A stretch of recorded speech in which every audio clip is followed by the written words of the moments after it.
أعوذ بالله من الشيطان الرجيم.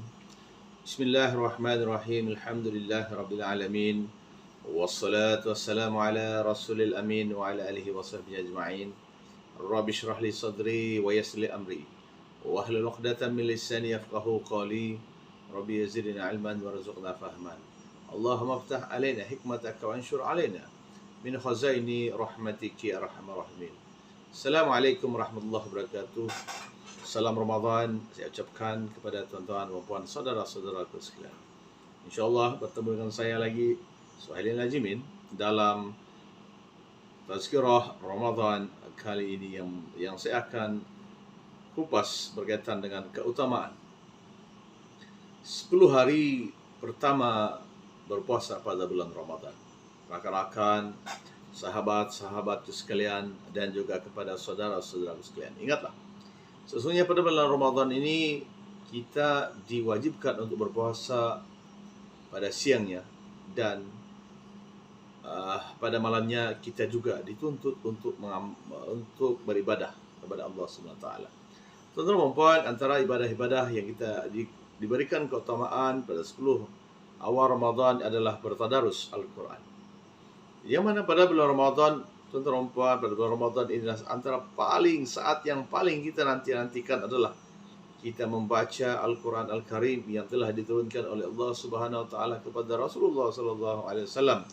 Dan Al-Quran inilah menjadi panduan kita sebagai umat Islam, sebagai orang-orang yang beriman kepada Allah Subhanahu Wa Taala, untuk memimpin kita, menjadi panduan kita untuk hidup di dunia ini dan juga di akhirat sana. Apabila kita bertadarus Al-Quran, membaca Al-Quran ini, alangkah baiknya jika sedang kita berpuasa pada bulan Ramadan ini, kita sambil itu membaca Al-Quran. Ataupun selain daripada itu, kita memahami Al-Quran. Hak Al-Quran ada 5. Belajar Al-Quran, membaca Al-Quran, mentadabbur Al-Quran, mengamalkan Al-Quran, dan bagi tahu kepada orang lain tentang isi Al-Quran. Saudara-saudaraku sekalian, ingatlah, kerana dengan membaca Al-Quran, kita jadikan dia sebagai pekerjaan harian pada bulan Ramadan. Selain itu, tuan-tuan dan rakan-rakanku, sahabat-sahabat sekalian, bahawa bila kita bertadarus, kita akan mendapat pahala yang berkali-kali ganda dari Allah Subhanahu Wa Taala. Ingatlah, ya. Selain itu, dia juga membaca Al-Quran, bertadarus Al-Quran, kita memahami isi Al-Quran dan juga mengamalkan isi Al-Quran ini, yang akan menyebabkan kita sentiasa mendekatkan diri dengan Allah Subhanahu Wa Taala. Sebagaimana firman Allah Subhanahu Wa Taala dalam Al-Quran, dalam surah Al-Baqarah, yang bermaksud, ya, di antara amal kebajikan yang sentiasa dianjurkan dilakukan di bulan Ramadan adalah tadarus Al-Quran. Tadarus Al-Quran berarti membaca Al-Quran, merenungkan Al-Quran, isi Al-Quran, mentelaah Al-Quran, mengulang kaji apa yang Al-Quran bagi tahu kepada kita, dan memahami wahyu Allah Subhanahu Wa Taala yang diturunkan pada kali pertama pada malam bulan Ramadan. Surah Al-Baqarah ayat 185. Selain itu, apalagi yang perlu saudara-saudara dan saya boleh lakukan pada 10 awal bulan Ramadan itu, terutamanya bulan Ramadan, tuan-tuan, dipenuhi dengan kerahmatan. Rahmat Allah, bagi rahmat kepada kita. Ramadan, tuan-tuan, merupakan bulan yang penuh berkat, keampunan, maghfirah, dan kerahmatan Allah Subhanahu Wa Taala Allah berikan kepada siapa sahaja yang mengejarnya, yaitu apa-apa yang baik diamalkan pada bulan Ramadan ini. Dan di 10 pertama Ramadan ini, pintu rahmat, awaluhu rahmah, kata Allah Subhanahu Wa Taala. Kata Rasulullah Sallallahu Alaihi Wasallam, yang mana Allah memberikan kerahmatan pada 10 pertama Al-Quran, bulan Ramadan itu, yaitu Allah SWT akan sentiasa memulai terbukanya kepada hambanya ini pintu rahmat itu dibuka. Adanya kita melihat pintu, ada rahmat yang masuk. Masya Allah, ya. Seraya dalam satu hadis yang diriwayatkan oleh Abu Hurairah radhiyallahu anhu, dia berkata bahawa Rasulullah Sallallahu Alaihi Wasallam telah bersabda, yang berarti dalam bahasa Melayu ialah awaluhu Ramadan. Ramadan awaluhu rahmah. Awal bulan Ramadan itu adalah rahmat, awsatuhu maghfirah, keampunan, di pertengahan 10 di pertengahan Ramadan itu adalah maghfirah, dan akhirnya ataupun 10 hari yang terakhir Ramadan adalah itqa minan nar, ataupun pembebasan daripada siksaan api neraka. Masya-Allah. Yang ketiga, rekan-rekan sekalian, ya Allah Subhanahu wa taala memberikan kita penuh dengan petunjuk dari Allah Subhanahu wa taala. Allah memberikan kita petunjuk, panduan. Selain daripada ampunan dan rahmat dari Allah Subhanahu wa taala, tuan-tuan dan puan yang dirahmati sekalian, sahabat-sahabatku yang berada di hadapan saya ini sekalian, adalah Allah Subhanahu wa taala memberikan dia keampunan dan kerahmatan. Siapapun yang mengerjakan amal saleh, amal perbuatan yang baik di bulan Ramadan ini akan mendapat petunjuk dari Allah Subhanahu wa taala.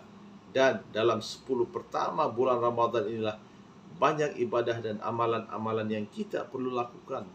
Selain daripada membaca tilawah Al-Quran, dan berzikir, bersedekah, dan bersedekah. Masya-Allah. Dan keberuntungan dan kebaikan pun sentiasa akan didapat. Kita akan dapat, Anda akan dapat, saudara-saudaraku semua akan dapat.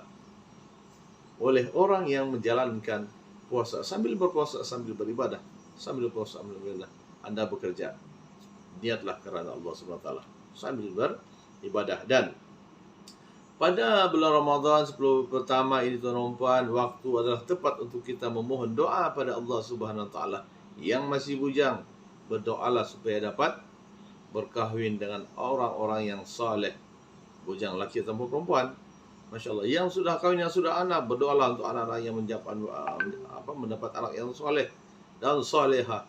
Kepada ibu dan bapa, berdoalah untuk anak Anda. Kepada yang hendakkan syurga, mohonlah syurga. Allahumma inni nas'aluka salamatan fid din. Allahumma nas'aluka ridhaka wal jannah. Berdoalah sebanyak-banyaknya. Karena pada bulan Ramadan merupakan tempat yang tepat ya, untuk hamba-hamba Allah Subhanahu wa taala ini untuk berdoa. Berdoalah untuk kebaikan Anda. Anda nak jadi kaya, jadilah orang kaya yang dermawan. Mohon pada Allah Subhanahu wa taala. Tidak rugi untuk berdoa. Free saja untuk berdoa kepada Tuhan Anda. Tuhan saya dan saudara-saudara sekalian boleh berdoa pada Allah Subhanahu wa taala pada bulan Ramadan ini. Dan di antara waktu yang tepat untuk kita sama-sama di saat berpuasa pula itu ialah waktu sahur. Saat kita mendengar azan, tuan-tuan, azan zuhur, jangan pula buka puasa, azan asar jangan buka puasa ya.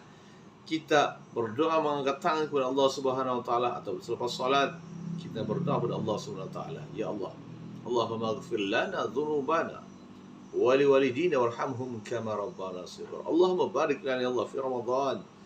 Berdoalah, mintalah apa-apa saja kepada Allah Subhanahu wa taala. Allah akan berikan kepada Anda. Dan 10 pertama bulan Ramadan, tuan-tuan buat ada baiknya untuk kita terus berdoa serta berzikir untuk mengingat Allah Subhanahu wa taala, ya. Dan doa 10 hari pertama bulan Ramadan, tuan-tuan dan puan, kita bolehlah berdoa. Yang pertama kita, tuan-tuan dan puan, berdoalah kepada Allah Subhanahu wa taala. Doanya seperti ini: Allahumma sallimni li Ramadan wa sallim Ramadan li wa sallimhu minni. Amin. Yang maksudnya, tuan-tuan dan puan, ya Allah, selamatkanlah aku dari penyakit dan uzur lain demi ibadah bulan Ramadan. Selamatkanlah Ramadan untukku, dan selamatkanlah aku daripada maksiat di bulan Ramadan. Allahu Akbar. Itu doa. Kita banyakkan doa pada bulan Ramadan. Dan selepasnya terus kita berdoa pada hari yang kedua, tuan-tuan, yang artinya, wahai Allah, ya Allah, ya Tuhanku, dekatkanlah aku di bulan Ramadan ini dengan ridhamu. Allahumma qaribni fihi ilaika mardatik. Allah. Dan hindarilah aku dari bulan ini dari kemurkaanmu. Wajannibni fihi min sakhatika wa naqimatika. Allahu Akbar, ya. Dan anugerahkanlah kepada aku taufik kepadaku di bulan ini untuk membaca ayat-ayat kitab-kitabmu dan rahmatmu. Masya Allah. Dan wahai zat yang lebih pengasih dan penyayang. Maka berteruskan berdoa pada hari yang ketiga, tuan puan, yang artinya, ya Allah, anugerahkanlah kepadaku di bulan ini kecerdasan dan kesabaran diri. Jauhkanlah aku di bulan ini dari kebodohan dan kesesatan. Dan limpahkanlah kepadaku sebahagian dari sifat kebajikan yang Engkau turunkan di bulan ini dengan kedermawananmu. Wahai zat yang lebih dermawan dari para dermawan. Banyakkanlah doa-doa. Dan pada hari keempat kita berdoa kepada Allah SWT. Amin ya Allah. Ya Allah, kuatkanlah diriku di bulan ini untuk melaksanakan perintah-Mu. Anugerahkanlah kepadaku di bulan ini untuk kemanisan mengingatimu. Masya Allah. Dengan kemurahan-Mu, berikanlah kesempatan kepadaku di bulan ini untuk bersyukur kepadamu demi kemurahan-Mu dan penjagaan dan tirai-Mu. Jagalah diriku di bulan ini. Wahai zat yang lebih melihat dari orang-orang yang melihat. Masya Allah. Dan kita berdoa kepada Allah Subhanahu wa Ta'ala. Sehinggalah, teman-teman, sampailah hari yang ke-10 kita berdoa pada Allah Subhanahu wa Ta'ala. Ya Allah, jadikanlah aku di bulan ini dari golongan orang-orang yang bertawakal kepadamu. Jadikan aku di bulan ini dari golongan-golongan orang yang berjaya di hari yang berjaya. Dan jadikan aku di bulan ini dari golongan orang yang telah dekat kepadamu, ya Allah. Demi kebaikanmu, wahai tujuan orang-orang yang mengharapkan kepadamu, ya Allah. Amin. Masya Allah. Itulah yang kita kena doakanlah. Kita mohon berdoa pada Allah Subhanahu wa Ta'ala. Sehinggalah hari yang ke-10 insya-Allah. Jadi saya itu saja untuk perkongsian daripada saya. Selesai lagi, jumpa lagi. Wabillahi taufiq wal hidayah. Assalamualaikum warahmatullahi wabarakatuh. Salam Ramadan.